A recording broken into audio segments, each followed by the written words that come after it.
आपने ही चेंज कराया मुझे, कान खोल के सुन लो, सत्य सुन लो, आपने ही चेंज कराया। जिस अब मेरा मुंह मत खुलवाना। सभापति महोदय, जिस अविश्वास प्रस्ताव को ये लेके आए, इसका सत्य देश की जनता के समक्ष होनी चाहिए।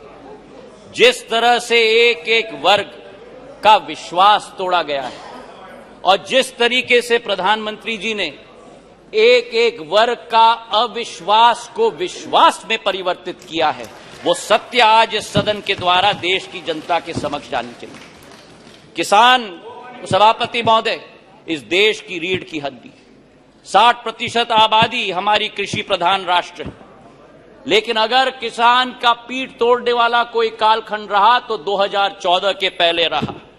आज हमारा किसान को समर्थन मूल्य पर्याप्त मात्रा में मिल रहा है, उसकी खरीदगी पर्याप्त मात्रा में हो रही है। आज हमारे किसान कितने उत्तेजित हो रहे हैं। सभापति महोदय, खुजली बहुत आती है, खुजली बहुत आती है, खुजली बहुत आती है। आज हमारे किसान को, सभापति महोदय, धान की खरीदी में 90% वृद्धि हुई है, गेहूं की खरीदी में 75% वृद्धि हुई है। नरेंद्र सिंह जी यहां बैठे हुए हैं। हमारे समर्थन मूल्य की हम बात करें, 2014-15 में धान की एमएसपी 1360 थी, आज धान की एमएसपी 2183 है, 60% की वृद्धि हुई है। कल कपास की बात की गई, कपास की एमएसपी हम बात करें, कपास की एमएसपी 3350 रुपए होती थी, आज वही कपास की एमएसपी बढ़कर 6620 हो चुकी है, 80% की वृद्धि हो गई। सोयाबीन की एमएसपी 2560 रुपए होती थी, आज 4600 रुपए हो चुकी है, 80% की वृद्धि हुई है।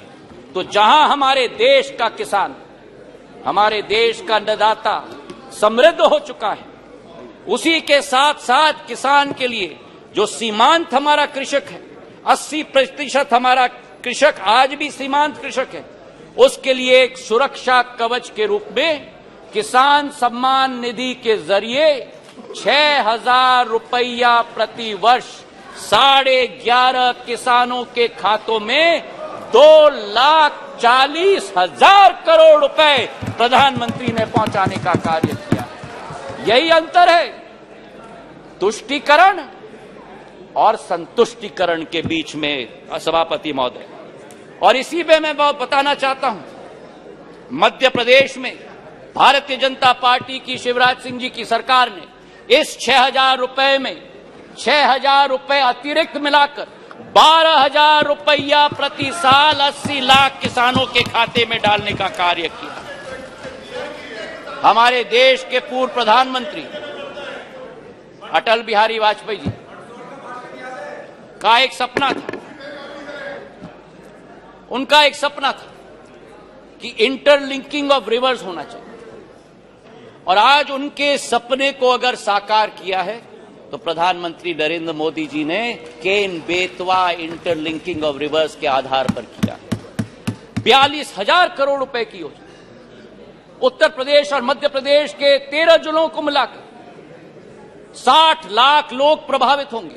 ये वो बुंदेलखंड क्षेत्र है जिसने अपने इतिहास में सूखी माटी के अलावा कुछ नसीब नहीं किया था।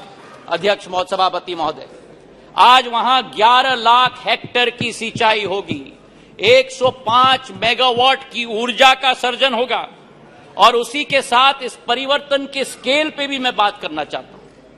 यह परिवर्तन का स्केल आजादी से 2003 तक 56 साल कांग्रेस की सरकार रही, 56 साल 7.5 लाख हेक्टेयर की सिंचाई हुई थी, और 20 वर्ष में 2003 से 2023 तक 20 वर्ष में 45 लाख हेक्टेयर की जमीन की सिंचाई हुई है, 6 गुना। और जहां अब फिर उत्तेजित हो गए, और जहां 56 वर्ष में 7.5 लाख हेक्टेयर की सिंचाई की योजना दी। वहां प्रधानमंत्री नरेंद्र मोदी जी की सरकार ने एक योजना में 10.5 लाख हेक्टेयर की सिंचाई की योजना दिलवाई।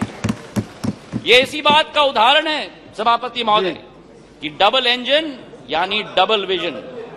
तुष्टीकरण से किसान का भला नहीं होता, बल्कि संतुष्टीकरण से ही किसान का भला होता है। गरीबों की अगर हम बात करें हमारे सभापति महोदय, योजनाबद्ध तरीके से गरीबों को बैंक के अकाउंट से अलग रखा गया। हमारे देश के पूर्व प्रधानमंत्री ने कहा कि जब 1 रुपया भेजा जाता है केवल 15 पैसे खाते में पहुंचता, मतलब 85 पैसे बिचौलियों की दुकान के आधार पर जाते। आज हमारे प्रधानमंत्री के द्वारा, नरेंद्र मोदी जी के द्वारा 50 करोड़ जन धन अकाउंट स्थापित करके 25 लाख करोड़ रुपए गरीबों के खाते में डालने का कार्य किया गया है सभापति महोदय। हमारे गैस के कनेक्शन उज्ज्वला महिलाओं के लिए, हमारे घरों के 3.5 करोड़, हमारे क्षेत्र, हमारे देश की जनता को उत्पन्न करने के लिए हमारे प्रधानमंत्री जी की सोच। अर्थव्यवस्था की बात हमारे वित्त मंत्री जी ने किया। मैं एक बात उनकी बात में जोड़ना चाहता हूं। स्कैम्स की लंबी लिस्ट कल गृह मंत्री जी ने पढ़ी थी। कोल का स्कैम हुआ, 2G का स्कैम हुआ, अनेक स्कैम हुए। और आज मैं बोलना चाहता हूं कि जिस राह पर इंडिया नहीं लेकिन भारत चल रहा है प्रधानमंत्री जी के नेतृत्व में, जहां कोई निजी हित नहीं होगी, केवल राष्ट्र हित होगी, उसी संकल्प के साथ हम लोग आगे चल रहे हैं। 9 साल में सभापति महोदय हम लोग 10 नंबर आर्थिक व्यवस्था के रूप से आज 5 नंबर तक पहुंचे जी। ये एक बहुत बड़ी उपलब्धि है। लेकिन आज मुझे आश्चर्य है जब कहा जाता है कांग्रेस के एक नेता के द्वारा कि इस क्षेत्र में ओवर कॉन्फिडेंस देखिए। कांग्रेस की नेता बयान देते हैं कि सरकार चाहे किसी के भी हो, लेकिन भारत को तीसरी सबसे बड़ी अर्थव्यवस्था बनना तो अरिथमेटिक इनएविटेबिलिटी है। तो ये इनएविटेबिलिटी की गारंटी आपने 9 साल पहले क्यों नहीं दी? कांग्रेस की सरकार के समय आजादी से आज तक 67 वर्षों में हम लोग केवल 12 नंबर से 10 नंबर पर पहुंचे, और जब 9 साल में 10 नंबर से हम 5 पर पहुंच जाएं तो अरिथमेटिक इनएविटेबिलिटी बढ़ जाती है। ये दोगली नीति कहां से हुई? और आज हमारे दोस्त अमोल कोले जी ने पर कैपिटा इनकम की बात उठाई। मुझे खुशी है उन्होंने उठाई।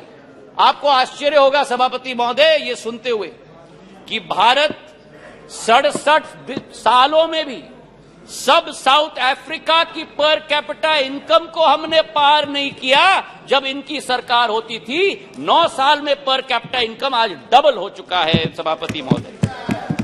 हमारी सोच और विचारधारा, बैंकिंग सेक्टर की हम बात करें, बैंकिंग सेक्टर देश की रीढ़ की हड्डी होती है, और लोन्स तो इनके समय में बच्चों का खेल हो गया था। एक कहावत थी कि फोन पर लोन, ये स्थिति हो गई थी। 5.5 लाख करोड़ से ज्यादा एनपीए का पहाड़ छोड़ के गए थे।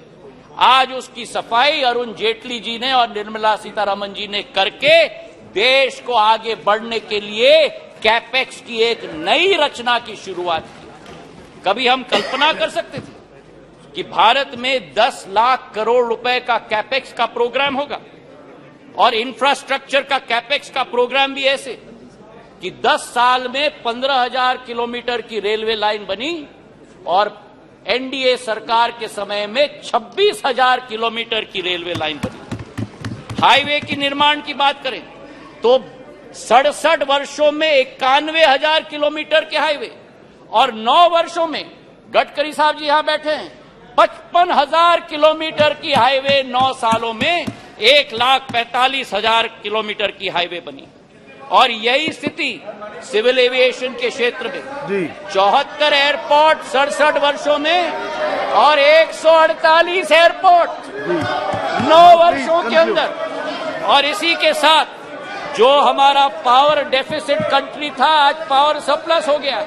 हम लोग स्टील इंपोर्टर होते थे, आज स्टील एक्सपोर्टर बन गए। 216 गीगावाट से 420 गीगावाट पर पहुंच चुके हैं।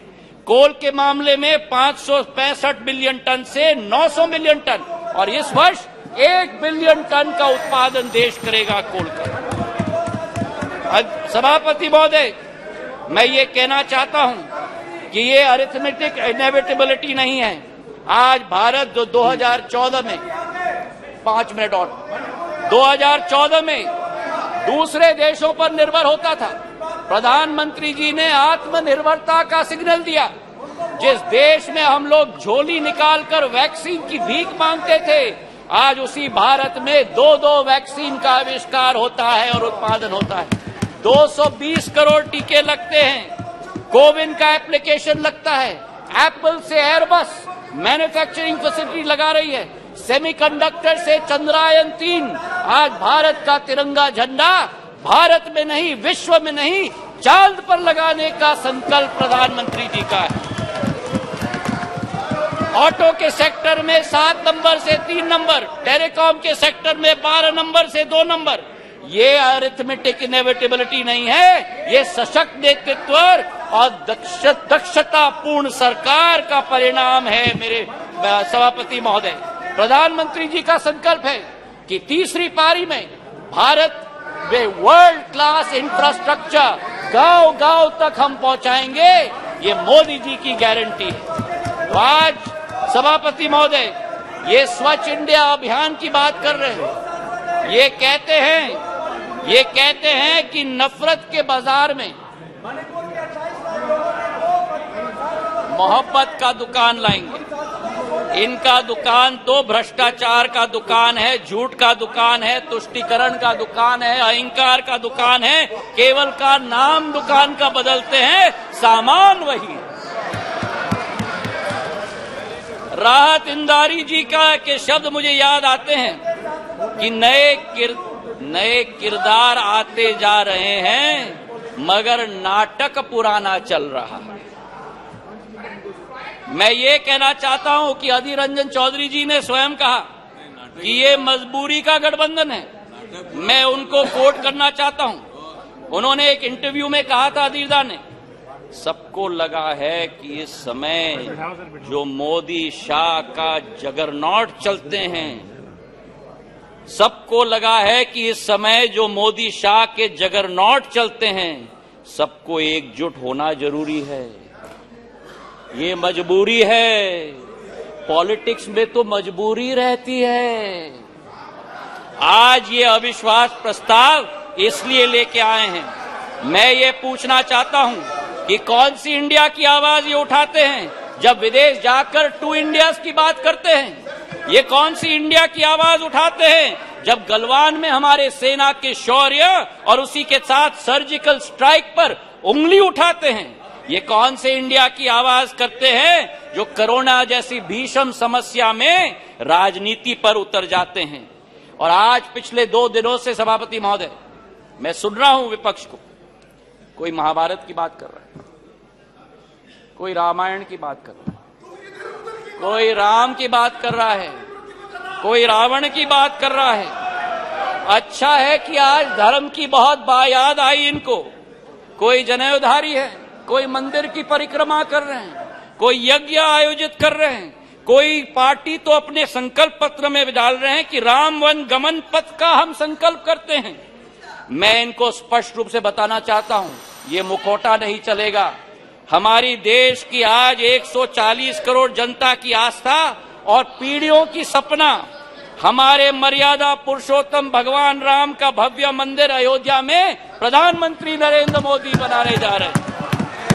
तो आज इनको मैं कहना चाहता हूं कि तीसरी बार भी, 2 बार आपको रिजेक्ट किया है, तीसरी बार भी प्रचंड बहुमत के साथ एनडीए की सरकार यहां स्थापित होगी। जी धन्यवाद। प्रधानमंत्री नरेंद्र मोदी जी के नेतृत्व में भारत आज चल चुका है। अमृत काल से शताब्दी काल के सफर पर विश्व गुरु के रूप में भारत स्थापित होगा, इसमें कोई 2 राय नहीं। और आप इस सत्य को अपने झूठ के साथ पराजित नहीं कर सकते। मैं अंत में 4 लाइन करके अपना बात समाप्त करता हूं। नागफनी पुष्प दे नहीं सकते, नागफनी पुष्प दे नहीं सकते, भ्रष्टाचारी जनहित सोच नहीं सकते। नागफनी पुष्प दे नहीं सकते, भ्रष्टाचारी जनहित सोच नहीं सकते। आपातकाल लगाने वाले संविधान की रक्षा कर नहीं सकते। जनता विरोधी की जिनका रहा है इतिहास, कितने भी चेहरे बदल ले, कितने भी चेहरे बदल ले, जनता के हो नहीं सकते।